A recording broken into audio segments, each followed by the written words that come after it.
Mademoiselle Nathalie, bienvenue. Je suis à nouveau ravi de vous retrouver pour ce débat qui va être, j'en suis sûr, passionnant sur le sujet de l'EFT, à savoir la libération émotionnelle grâce à l'énergétique. Ouais. Je suis là pour... Passionnant, passionnant. Oui, je suis bien... Je me doute bien que je vais être confronté à votre scepticisme habituel, mais je suis, comme j'ai fait de l'EFT sur moi-même, je vais être absolument serein, détendu, relaxé, prêt à vous écouter, à vous entendre et à vous expliquer. Car il y a un congrès virtuel qui va se tenir au mois de mai. Oh. Et c'est de ça que j'aimerais vous parler. Je sais que vous êtes a priori contre. Mais oui, bien sûr. L'EFT, c'est une pratique complètement donc, ésotérique. C'est là que je me rends compte, avec toute ma compassion que j'ai envers vous et envers la Terre, que vous êtes dans l'ignorance. C'est-à-dire que j'ouvre ma conscience, en fait. Exactement.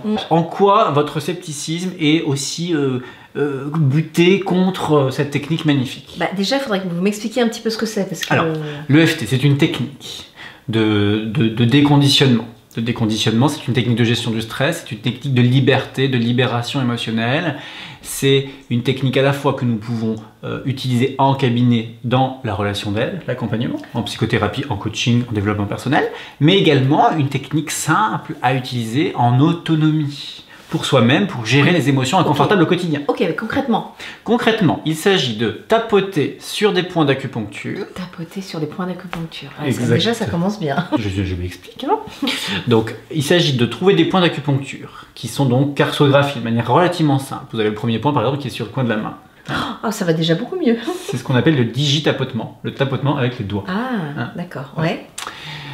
Donc, vous tapotez tout en vous connectant intérieurement et verbalement à une situation inconfortable, une situation qui suscite, qui mobilise en vous des émotions ou une émotion inconfortable. Même si je suis agacé. Même si je suis agacé. Parce que je suis sceptique. Parce que je suis normalement et consciemment et pragmatiquement sceptique. Par rapport à cette technique de l'EFT. Par rapport à cette technique complètement farfelue de l'EFT. Je m'aime et je m'accepte. Alors je m'aime et je m'accepte. Profondément et complètement. Profondément et totalement. Voilà. Complètement. Ensuite, je vous fais découvrir le deuxième point. Oui. Sur la tête, ici. À la sommet de la tête, comme ça vous faites zoup, comme s'il y avait un truc qui vous... Et là, voilà. Ce qui est bien, c'est qu'on n'a pas l'air bête. Alors voilà, donc là, vous êtes exposé à ce qu'on appelle le critique intérieur, qui pose un jugement sur vous et qui vous dit cette phrase mentale, on n'a pas l'air bête, qui suscite un sentiment après potentiellement de honte, l'impression d'être ridicule, qui est profondément toxique. Donc nous continuons. Nous faisons comme si nous avions l'air pas bêtes. Est-ce qu'on pourrait dire qu'on laisse passer cette pensée comme ça? Alors on peut dire tout ce qui vous parle, c'est possible de le dire. Oui. Je suis sidéré. Je suis sidéré.